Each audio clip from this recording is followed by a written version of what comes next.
Today we have decided to have the puja of Shri Krishna.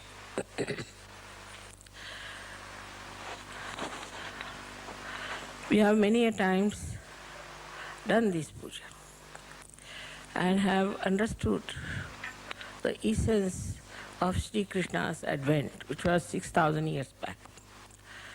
And now, what his manifestation was, what he wanted to be accomplished, has to be done in this Kali Yuga. As it is, this Kali Yuga is going into a new realm of Satyuga, but in between there is Kruta Yuga, where this Brahma Chaitanya, or we can say the all-pervading power of God's love, is going to act. At this time, what is going to happen with Sri Krishna's powers? This is what we have to see. Sri Krishna, as I told you, was the incarnation also of diplomacy. So he plays around quite a lot, and ultimately he brings forth the untruth and the falsehood. But in doing that, he judges. It's very important that Sri Krishna's powers of his diplomacy were to be manifesting at this time when it is the last judgment. So now, whatever we have done wrong before, whatever karmas which have been done in ignorance maybe, or maybe deliberately, all of them will be paid back. Those punyas which you have done in previous life, this life, will be also rewarded. This is all done through Sri Krishna's principles of collectivity, where he collectively sees the situation. For example, as I told you last time also, that Columbus luckily went to America. Luckily. So we were saved, otherwise we would not have been here. And then these Spanish people, bullfighters, they went and started fighting the poor, unarmed people who were just very simple owners of that land. But they went and occupied those lands and killed every one of them. So in America you can't find anyone, no doubt. But even in South America, you have to go to Colombia or to Bolivia, to great heights, to see some aboriginals there. Otherwise, most of them are finished. So now in Kruta Yuga, all these diseases have started cropping up. But the best part is the drug addiction. These drugs are made, for your information, in Bolivia and in Colombia. You drove them down there, so now you have the drugs, and very nicely you are very welcoming them. People went in Nicaragua to help them and brought back all these horrible drugs to Washington. And in every elite society, they are just discussing which is the best drug, where is the sale on, and where should they buy the drugs. So all of America is now worried how much drug they can import and kill themselves and destroy themselves. So this destruction has started from inside. Then in addition to that, when I went there first, I told them not to indulge into these Freudian practices, but keep to morality Otherwise, you'll have problems.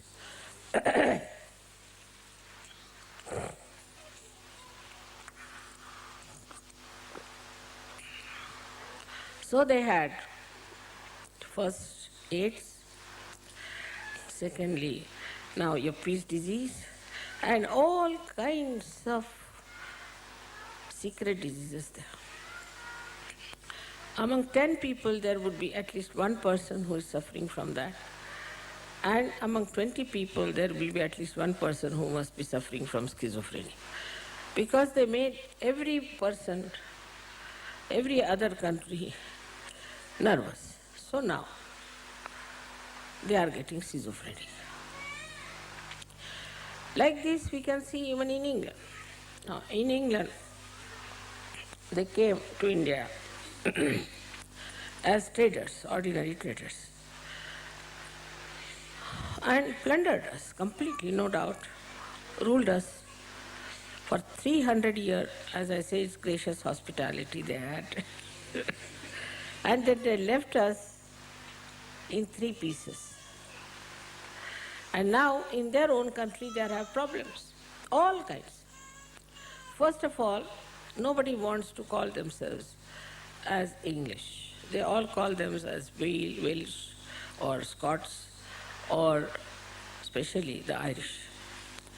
And there is always a bomb scare in London. Every time, for our first program also, there was a bomb scare. So you can imagine these English who tried to divide us are automatically divided among them and now fighting each other. But there are other problems also, like AIDS and immoral life, everything like that. Same with the French. French tried to sell their wine all over and bring their horrible bathroom culture everywhere. Now they are suffering from it. For example, most of the time they are drunk and they have lost all moorings. I mean, they have no sense left in their heads.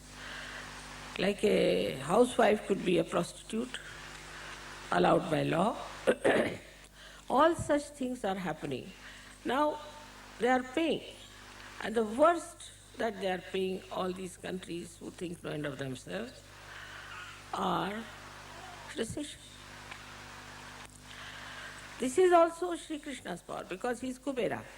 He is the one who is the power of wealth. He gave a lot of wealth to all these countries. And now they don't know what to do with themselves.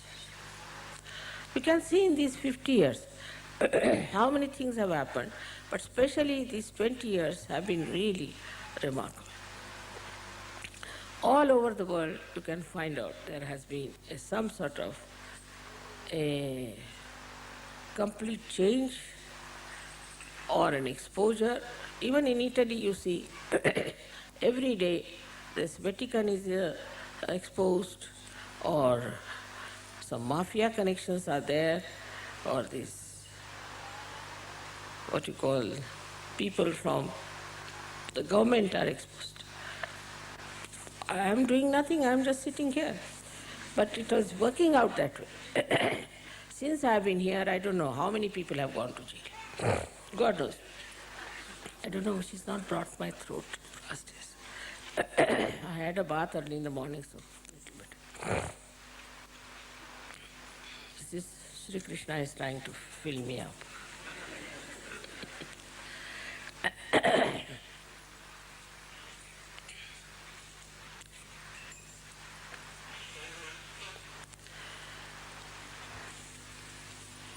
We Indians are also suffering because our past deeds, like we had a caste system.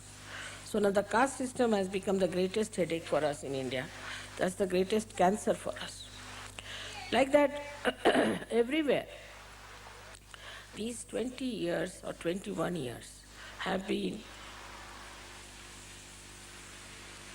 just, I don't know, because morning, also reaction on me.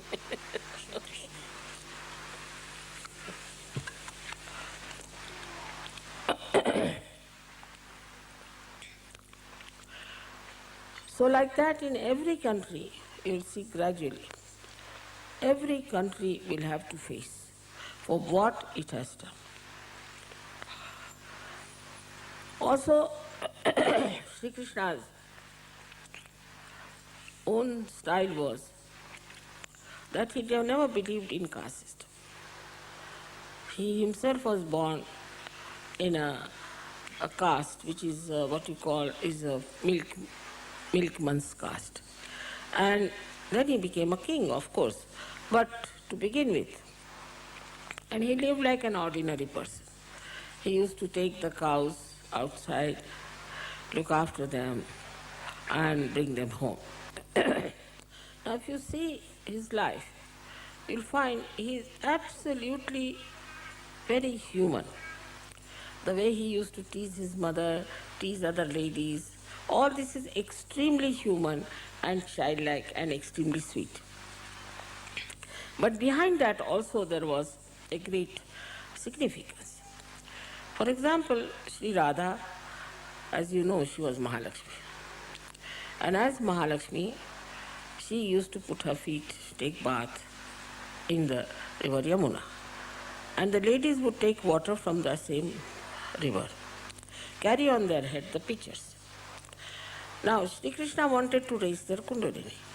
So he used to hit them from the back so that the water falls on their back and that vibrated water would raise their kundalini. This was his childish trick, but it had a meaning.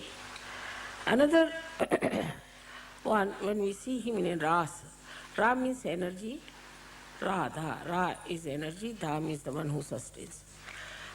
So it is Radhaji who had the energy, sa means with.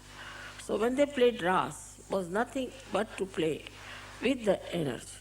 And that's how he wanted to have a collective awakening of people, of gop and gopis, and he did it. But then he had to leave and fight this Kamsa. In his own lifetime, as a child or grown up, he punished all kinds of devils and women, devils who were like Putna and all. He did it. And in this Kali Yuga also he is active. You have seen how gradually he has finished so many false gurus, one by one.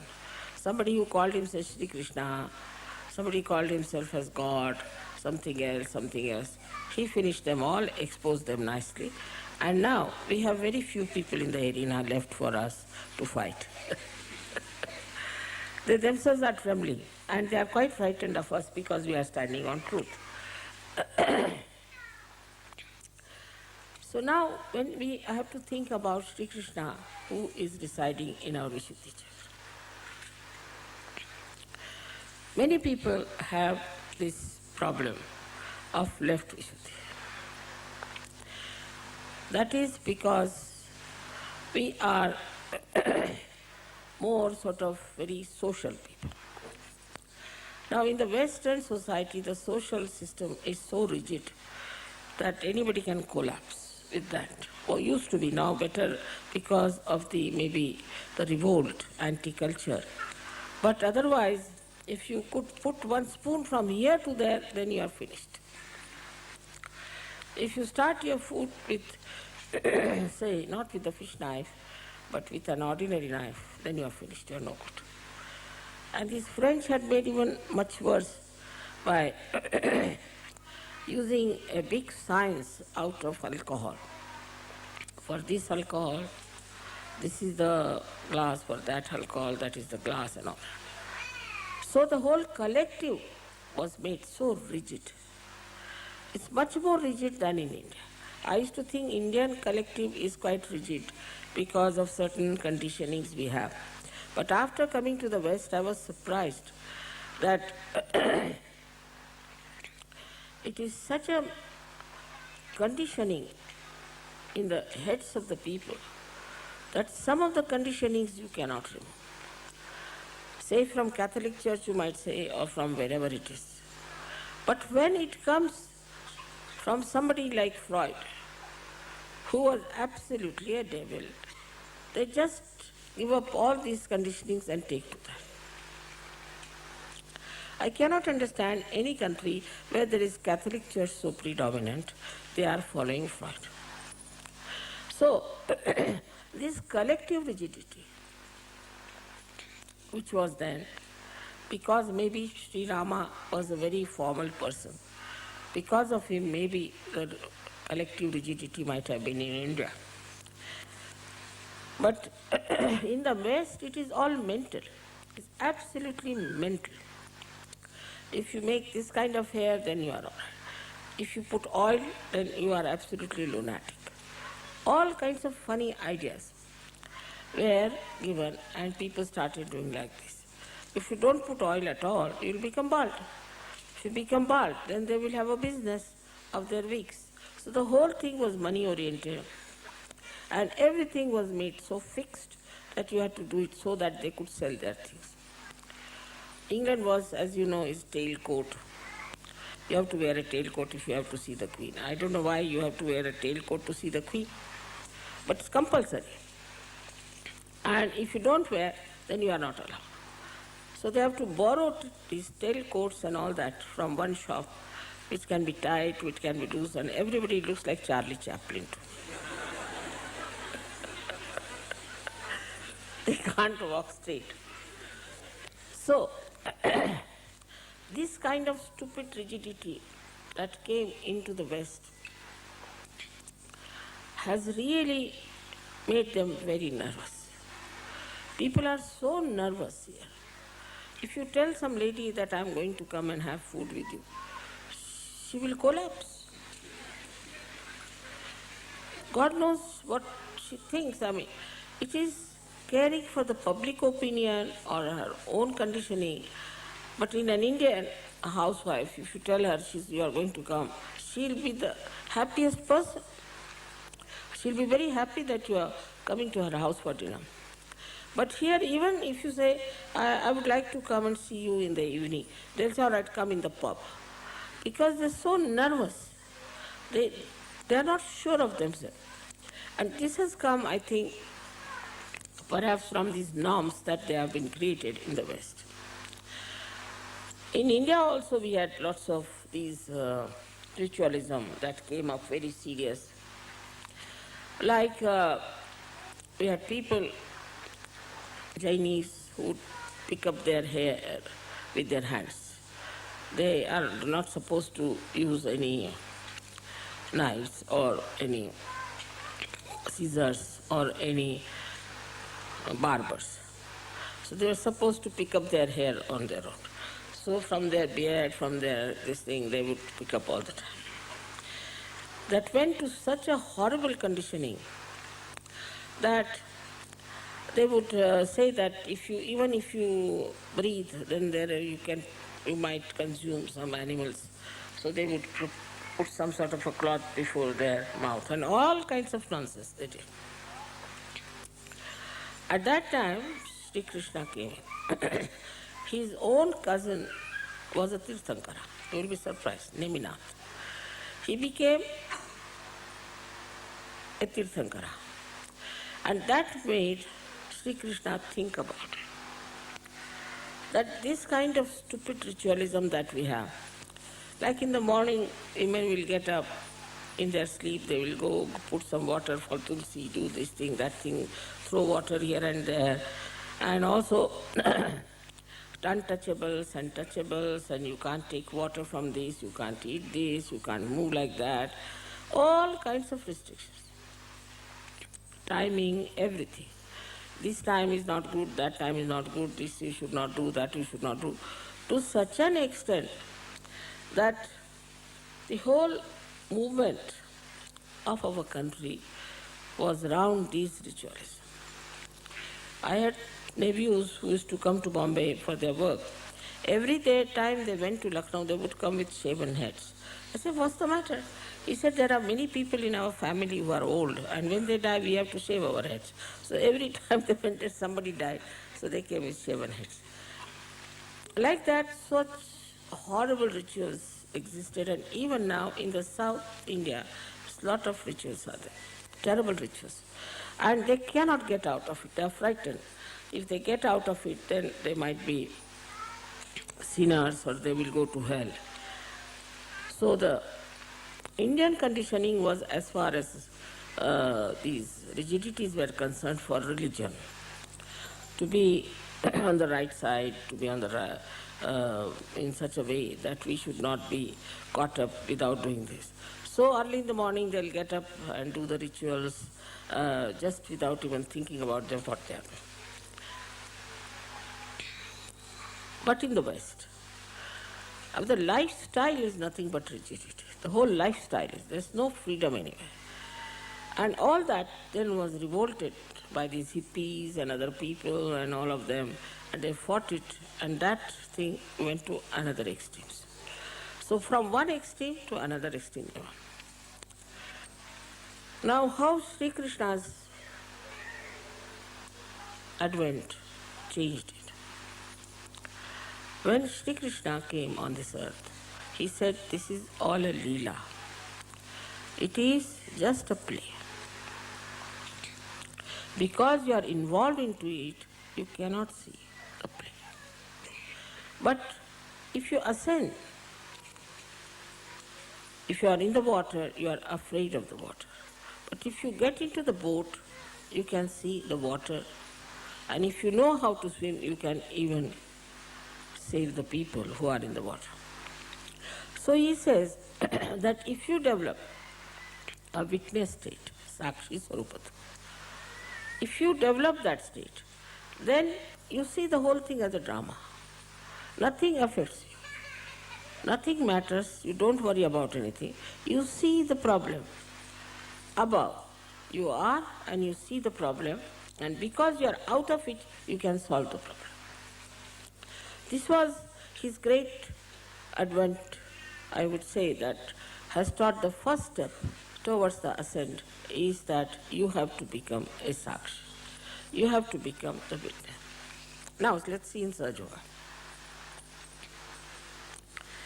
In Sahaja Yoga, there are different types of people come from different areas, from different cultures, because the door is open to everyone. Now if an Indian comes in, he will be all the time watchful about others and will say that, Mother, this man is not doing this man is not doing that, he should have done foot soaking. He'll find faults with others all the time, saying that this man is not doing like this and But in the West, they start finding faults with them. And I receive letters, 10 to 12 pages sometimes, confessing what wrong they have done. Who is interested to know what wrongs we have done? I mean, if a lotus is born, nobody wants to know how many filthy things are inside the pond. You are now a lotus. But it's so common that they think we must confess. We must tell Mother what wrong we have done. Every moment you are changing. So what is there to confess? And the life is so formal, as I told you, that people suffer from guilt for anything. Apart from the influence of this Catholic Church has conditioned you so much that even if you are not a Catholic, you are a Protestant, still you have guilt. And as a guilt, you develop this left Vishuddhi. So then, this left Vishuddhi is Vishnumaya. Means what? Once you have this left Vishuddhi, you develop all the problems of the Vishnumaya. And one of them is the heart. Because Vishnumaya is an active thing. She is like electricity. And if you have Vishnumaya problem, then you become lethargic. Oh, I am so guilty. You become depressed. That Vishnumaya principle disappears from you. She is the one who is quick, fast, and she gives the light and announces to the whole world what Sri Krishna is. While what happens with such people, Sahajogis who come in, who feel guilty, they say, Mother, we thought that if we do this, then our ego will come up.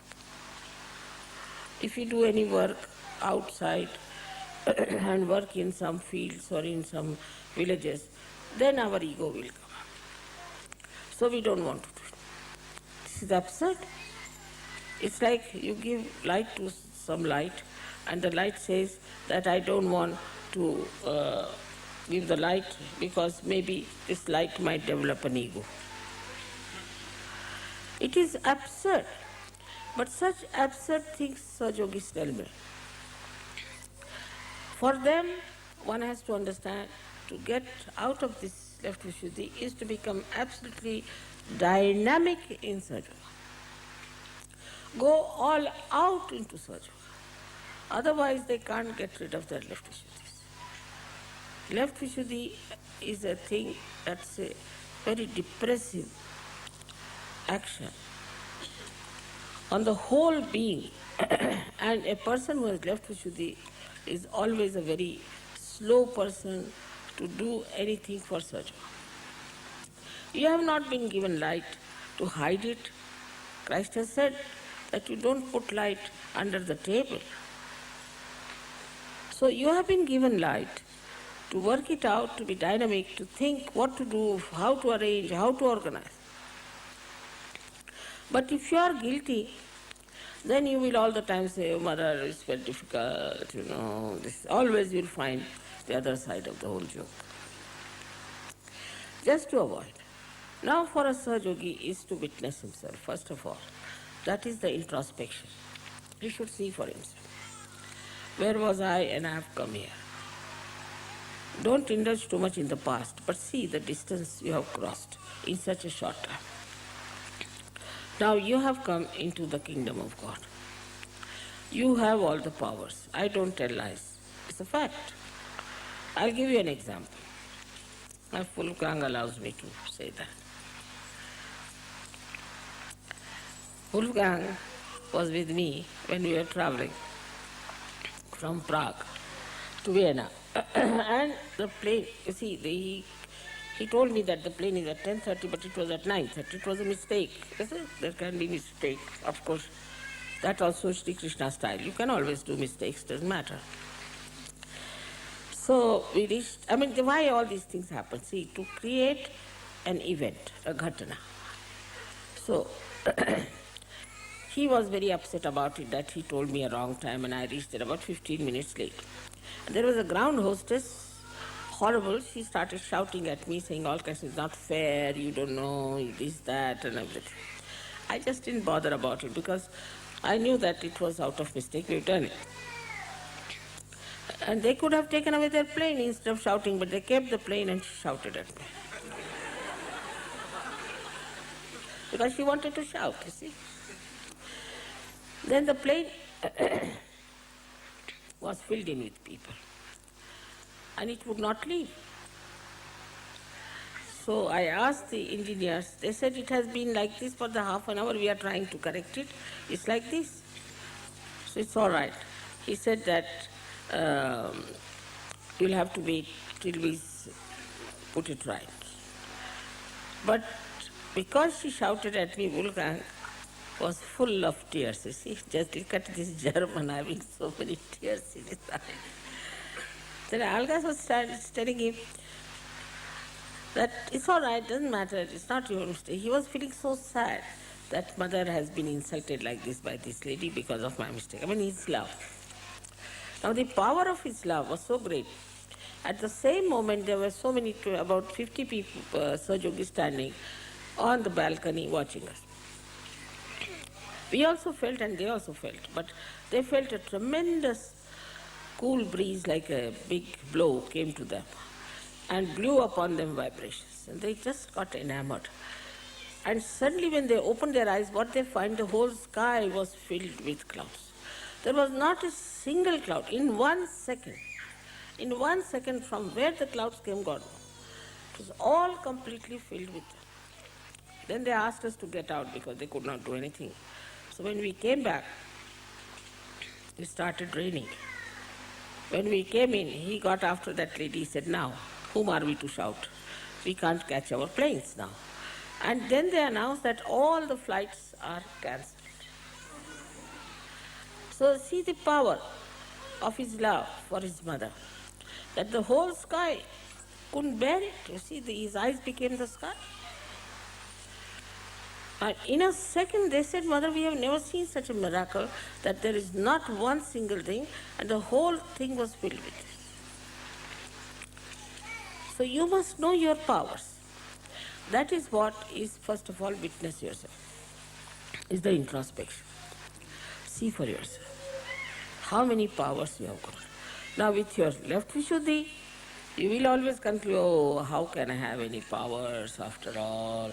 I have done this, I have done that. Even if you give somebody 100 pounds and you tell him that now you go to the market and buy something, he say, oh, what's the use of these 100 pounds, this, that. Use it. As simple as that. But then Sahaja start saying that, no, Mother says, but how can I have? How can I have these powers after all? It's not possible, I'm no good. Because that left Vishuddhi is all the time telling that you are good for nothing. It's like a leaking hole in your brain that takes away all the sense. And you accept it. So first thing is to introspect yourself and see for yourself how many powers you have got. Like in the beginning, no Sahaja would give realization in India. Nobody would even touch it. It so happened that my car failed and I was late 2 hours, luckily. And there was a big meeting and they didn't know what to do, so they started giving realization to people. And then they realized they can give realization. Otherwise they would not touch anyone. Now you know that, what you can do. You also know that whatever you say happens. Whatever you want, you can get it. Try. But if you don't do it, then you will be all the time half-baked. Take the experience of your powers. See how dynamic you are. Don't have formalities about it. Just use it fully and you will be amazed that you have so many powers. Somebody told me that, Mother, you have given a siddhi to widow. I have given siddhi to all of you. I never discriminate. But it's only he is very brave. He has used it left and right. He uses left and right. If you do not use your siddhis, what can I do? I have given you all the siddhis, no doubt about it. So try. Like in the beginning, Baba Mama told me that how can I write a poem? I feel like writing, but I am rather frightened because I could not even write an essay. I used to write essay for all my brothers, you see, when they were studying. Because I was very good at languages. But that's what he said, and now look at him. I told him, you go ahead and write, whatever you write. He said, I may write something wrong. It doesn't matter, write it. In the same way, somebody wants to paint something. One should not think how they will criticize or anything. Just paint. If you want to sing, just sing. If you want to do anything, any manifestation, just do it boldly. Go in a big way. You'll be amazed at yourself how you have achieved it and how you are doing it. It has worked with so many artists, you know that they told you about himself. And it's so many, they can tell you that this has happened to them. So now the first thing is to know that you have powers. Now believe in them. Have faith in yourself. If you have left Vishuddhi, this Vishnu Maya won't work out. But be like Vishnu Maya. Just give up this guilt. No, I am a Sahaja, I am not an ordinary person. People sometimes talk to me and I say, do you know what you are? What, Mother? You are a Sahaja. Oh, I forgot.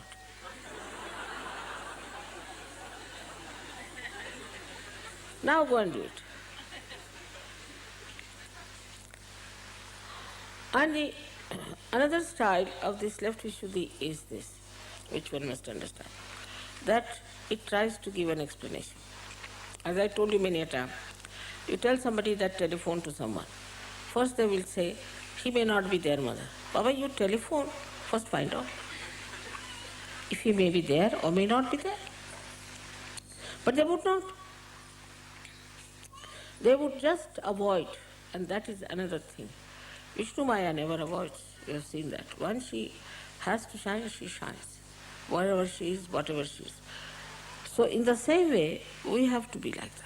We have to know that we are special people, we are chosen, we are angelic, and that we have entered into the kingdom of God, and it will all work out. Sahaja Yoga is not meant for useless people. As I told you in Marathi, Tukaram has said, "Edya gabalyache काम नव्हे." It's not meant for lunatics and lousy people. It's meant for somebody who has त्याला पाहिजे जातीचे. You need people of character. I know that there cannot be many like that, but there is no place in God's realm for many people, for all these useless people. It's only for something special. These seats are reserved, and you have got your realization now somehow. So now try to understand that this Vishnu Maya principle has to be expressed and has to be shown. And you introspect yourself, have I done that or not? Don't be afraid that they say that our ego will come. It doesn't matter. You will also see your ego. This is the second part of Shri Krishna's play, that in this Krita Yoga you see your ego. There was a lady who was rather not very kind to some Maharashtrian ladies. So I told her, you have got right side. She wouldn't believe. She came to see me in Rome and she fell down on right side, completely. Then she realized that her right side was not all right. So to know that whether you have a right or a left, that's a very good method, is of meditation. Now the third situation is that you must accept whatever is wrong with you. If you do not accept, then you are not being kind to yourself. That is the central part of it. That you must accept. Yes, this is something wrong with me. I have gone in this part, I am wrong of my Vishuddhi, or that part I am wrong. So now I have to improve. Now right Vishuddhi people will always try to correct me. I have seen it. It's very simple for them. If I say anything, no. First, different types no's there are. Sometimes no. Sometimes it is no, no, no, no, no, no, no, no, no, no, no, no, no.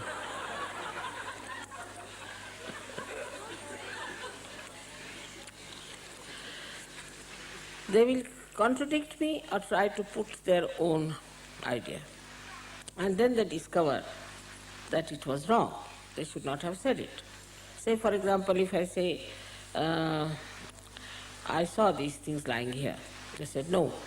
I said, I saw with my own eyes. And once I see something, it's registered, so it's there. No. I said, all right, just try to find out. It's there. How is it we didn't see? I said, because your no was written on your eyes, I think you couldn't see anything. And then they'll pull their ears. That's the best.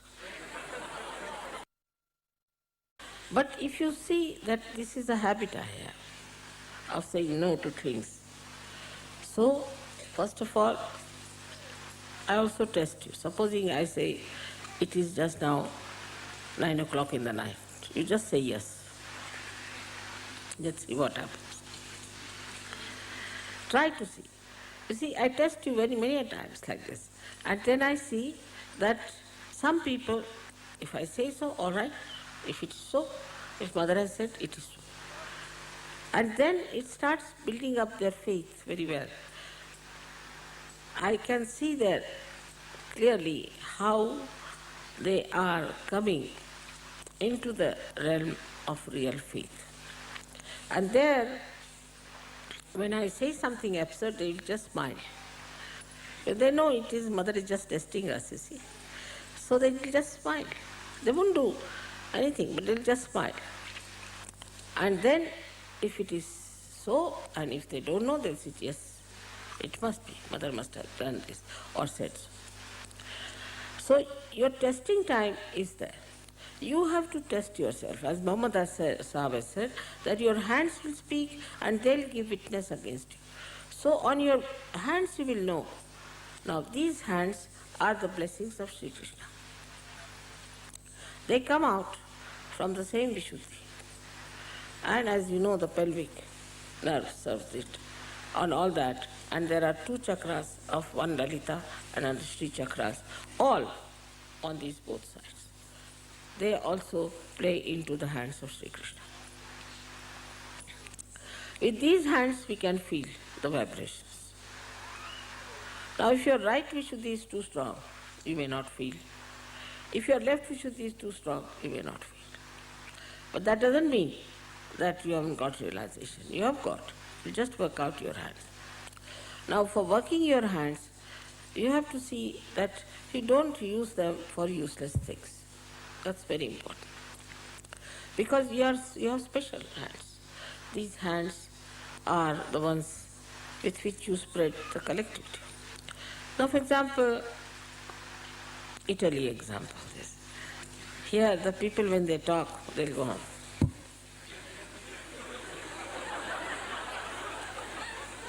I don't know anything what they are saying. They only know their own, all their gestures, and they only can depict. For a person who doesn't know that, they'll go on like this, all the time. So this should be reduced. There's no need to use your hands so much all the time, like this, like that. Little bit. But while using the hands also, it should be decent, it should be regulated, it should be very indicative and useful. Just showing off your hands is not good. It is some sort of a theory came out, I was told, that you must put your gestures into your hands and speak. It's all right for people like Hitler, but not for us. For us, we should be decent. We should, whenever we have to say, now for example, you want to point out something to someone, you should say, do this. This is Shri Krishna's finger, you can't use it like that. Just say, do, means supporting it. This looks better.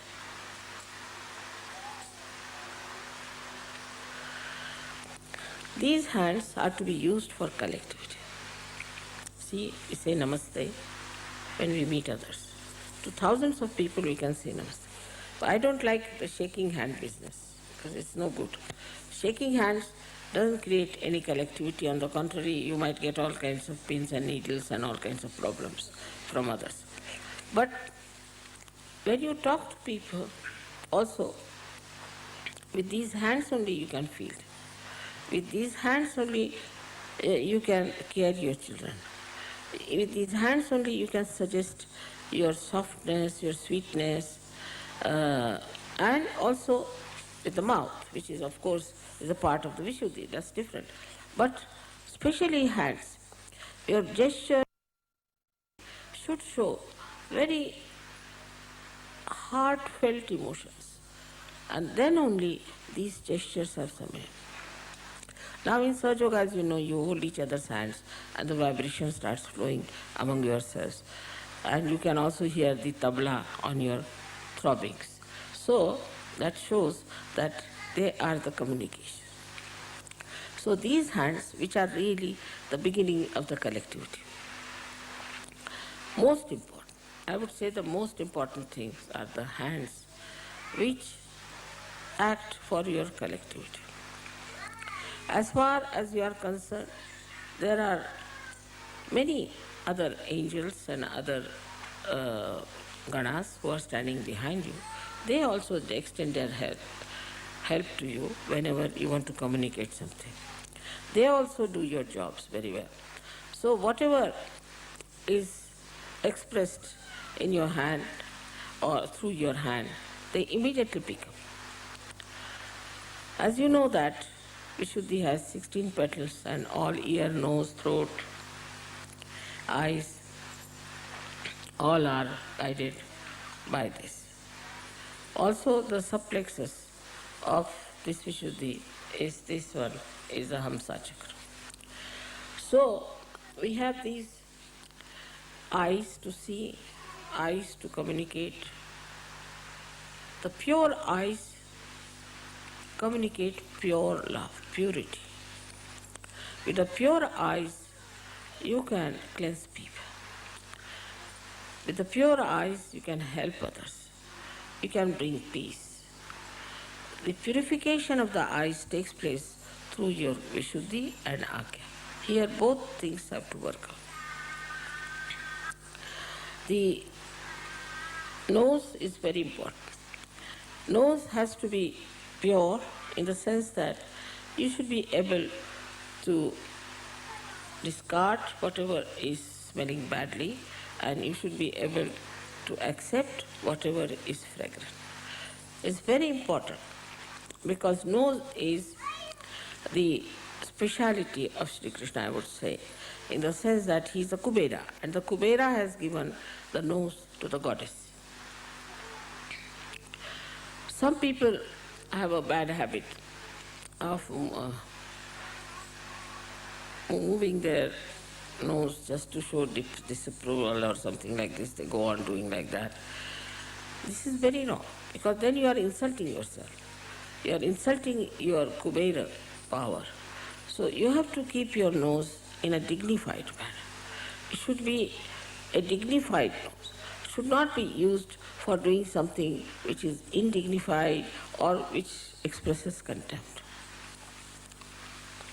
Then your teeth are very important. You have 32 teeth, see, 16 of Krishna's powers divided into, you can say, 32. These are your teeth on both the sides. The right side is on top and the left down below. That is one thing we neglect very much in the West, I must say. In India it is not. It's very much we neglect, and that's what we have to look after. The reason for neglect is that, I would say, is laziness, must be the laziness. But at least twice or thrice you must brush your teeth. It's important, that I need not say. But more important is to change the brush. Also, you have to use butter or salt and oil to rub your gums. If you rub your gums properly, you will never have problems with your teeth and your gums. Moreover, every time in the evening, you must again brush your teeth. I've seen many people who come to me in the evening in the program, such a horrible smell from their mouth comes out. It is not that it's a disease, but it is only thing is that they have not cleansed their teeth. Also, there are people who will not even brush their teeth and start eating breakfast. I don't know, this was another theory started, I think, that you can eat your food without brushing. Teeth are very important, and one must look after them. On the teeth depends all the qualities of your Vishuddhi. So one has to look after the teeth in a proper way and should never cleanse and never show temper with the teeth. It's a very bad habit. Also here is a gesture, I've seen that. If they don't like something, they just go on like this. It's a very wrong thing. One should avoid that kind of a gesture, and it's very dangerous for your teeth. So today's lecture is more sort of medical, I must say.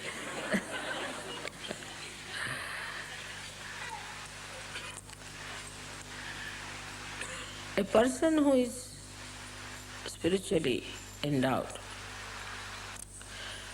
has an expression which can never be aggressive. He may not be good looking, he may not be very sort of an attractive personality, but the expression on the face is absolutely saintly. That is also the blessings of Shri Krishna.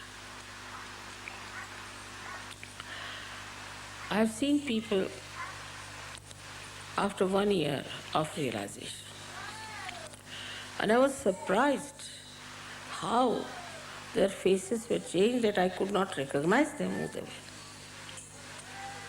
The whole thing becomes absolutely mild, soft, peaceful, and very joyous. All the qualities of Shri Krishna can be expressed on your face. You can be sometimes mischievous to look at. So many expressions there are which come on the face and give you a very sweet feeling. But some people have a habit of looking in the mirror all the time, which is very wrong. because it gives you a kind of a funny ego. It's better to look at Sri Krishna's photograph than to look at your own faces, so that your face will become like that of Sri Krishna. Instead of you start looking in the mirror all the time, what will become of you, God knows, because if you go to your past, God knows what will become. So also I am thankful to psychiatrists that they don't like narcissism. But it's very dangerous to all the time watch your face in the mirror. Very dangerous. It creates a very funny personality that you start telling yourself, oh, I'm Napoleon, so you become Napoleon. And start behaving like Napoleon. Next day you find when Napoleon walks out of the bathroom. So one has to be careful not to pay so much attention and importance to your own self, but to yourself which is within, which is your spirit. And if you look after that side, then all these things will happen in such a beautiful manner. Also the hair are looked after by Sri Krishna. Now, you see, you know that he's very fond of anything that is like butter. So you have to put either butter or oil or something in your hair. If you don't put it, you will become bald. It is after all a karma phal. If you don't put oil, you will become bald. So you have to put oil, and oil was put always before in the West. I see all these old films and all that, they are all oil people. But now, of course, if you don't want to put oil, the daytime you can wash it off, or at least once a week you must oil your hair. Sri Krishna's star is Saturn, Shani. They say that if he gets after somebody, then nobody can be saved. If Sri Krishna gets after someone, then nobody can be saved. In the same way, if Saturn gets after someone, then that person is finished. So we say sometimes it is 7 years he is after you, sometimes 2.5 years after you. So this Saturn of Sri Krishna is a quality within us, that supposing if somebody troubles us or does something, we don't have to do anything. Now this Sri Krishna policy, we can say the Sri Krishna's nature will work it out. It will inform this all-pervading power. And through that, this man or this woman or this party or this organization which is trying to trouble us will be hounded, while we will be just sitting doing nothing. They will be just hounded till they jump in the sea. Automatically it will happen. But you have to know that you have the powers of Sri Krishna, by which if he gets after someone, then nobody can save them. He is the last one who plays around, but he doesn't forgive.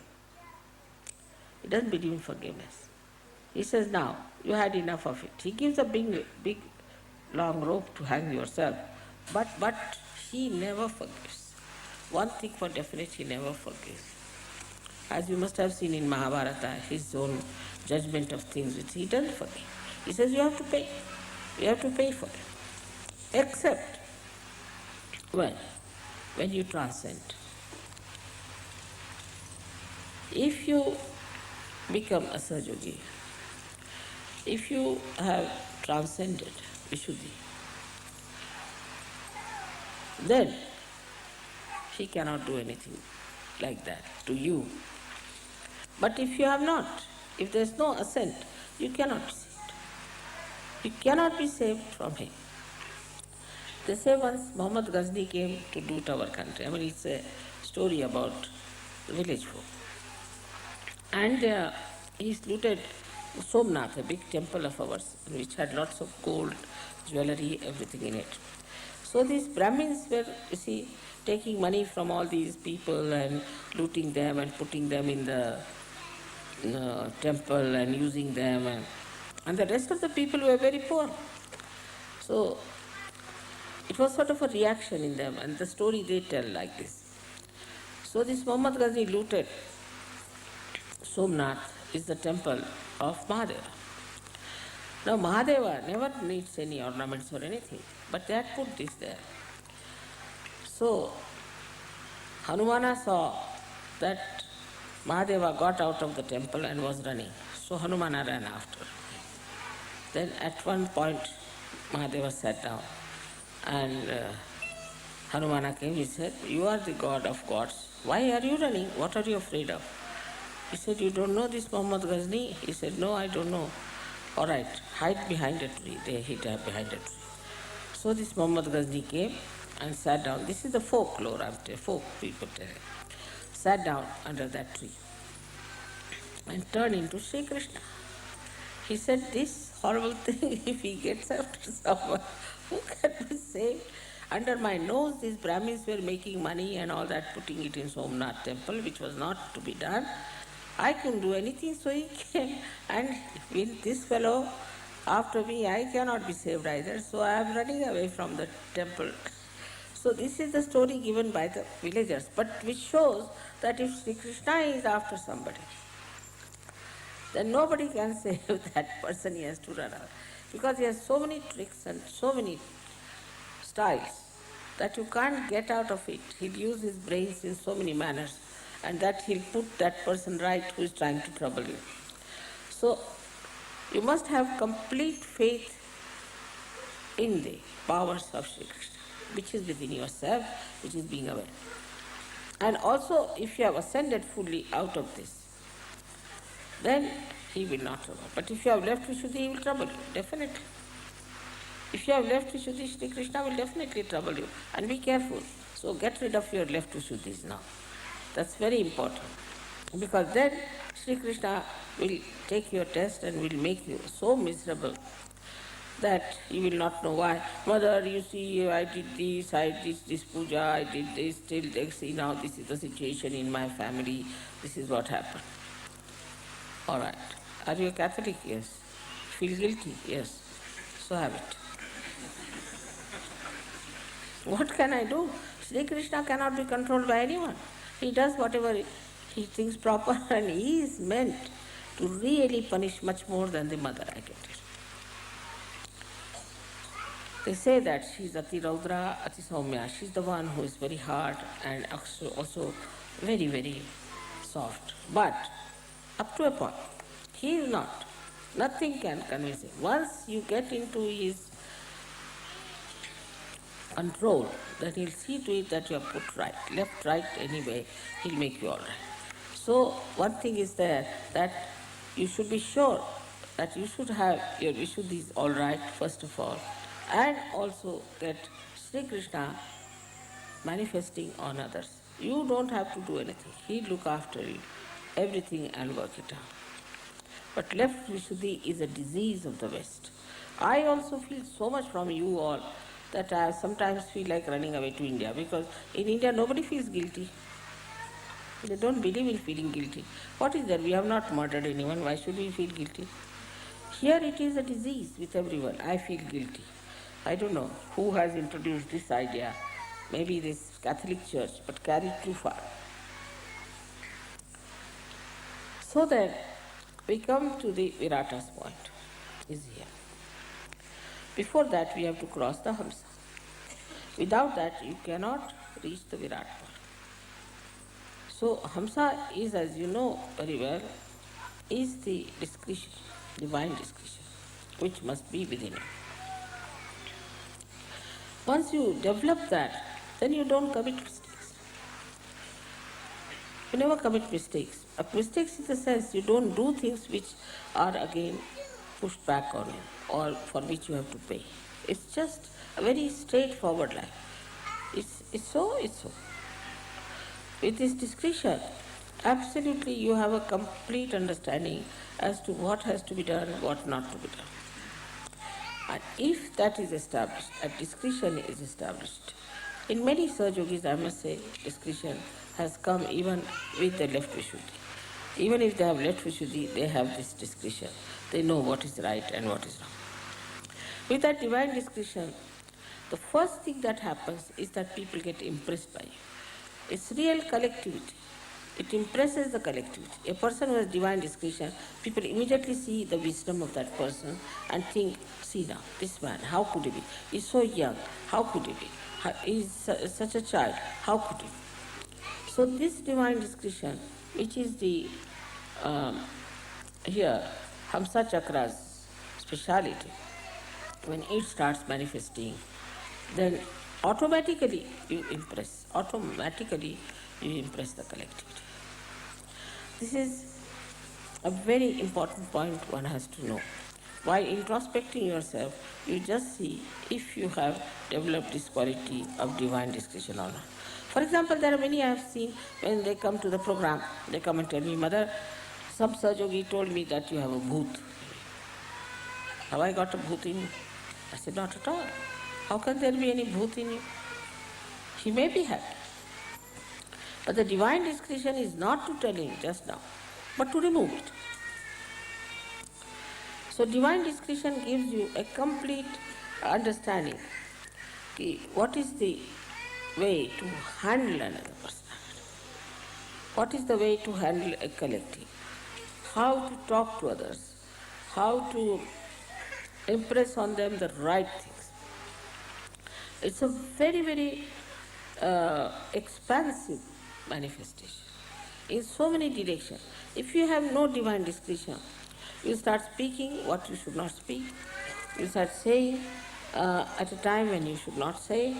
I mean, you will have no sense at all of any direction.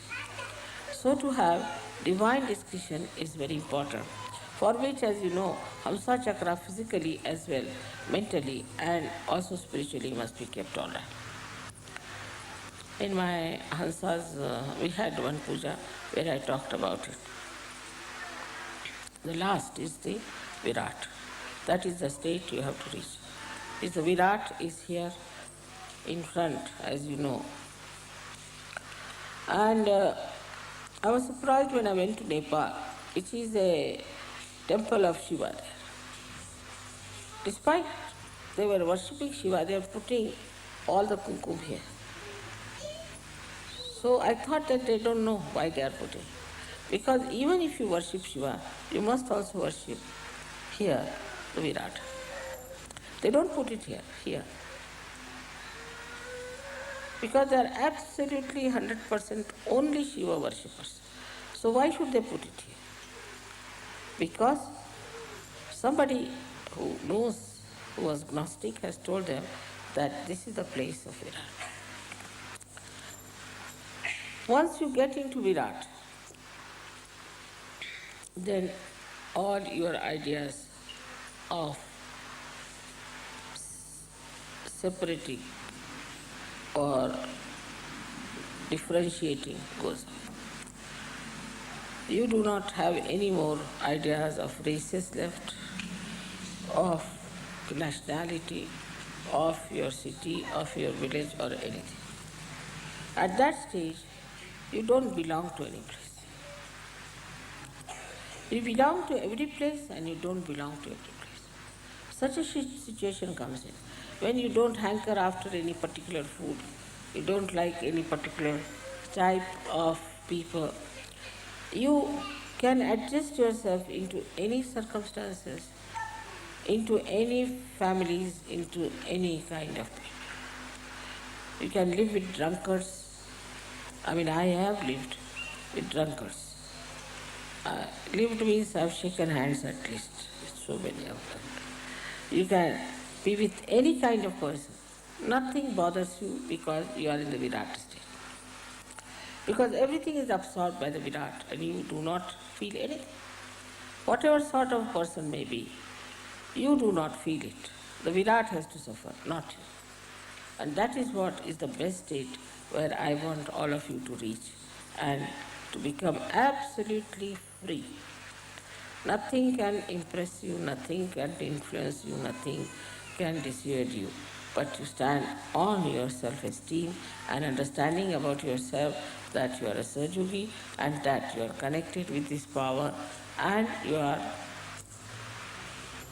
a citizen of Kingdom of God. At the Viraata state, there is no doubt left. no doubt. Because you become part and parcel of the whole. Absolutely, and you can affect anywhere. If this finger is hurt, then this finger can feel it. In the same way, such a person is felt everywhere. And not only that, but that person can be effective everywhere. For that state of reaching to Virat, one should try to slowly, gradually, yan neti neti vachanedi gavavachus. You have to go on saying, this is not my sister, this is not my brother. They are all my brothers, they are all my sisters. I love them the same as my sisters and my brothers. This is not my family. The whole Sahaja Yoga is my family. The whole attention should move like that. This is not only mine. It is everybody's. It belongs to everyone. Everybody has a right. That sort of a thing, when it starts growing from individual, what we call is the Veshti to Samashti. In Sanskrit they said Veshti to Samashti, from individual to collective. And such a personality then is the most effective one for any kind of collective work. I think for today it's quite sufficient for you to know about Vishuddhi Chakra. I mean, I have talked about it thousands and thousands of times.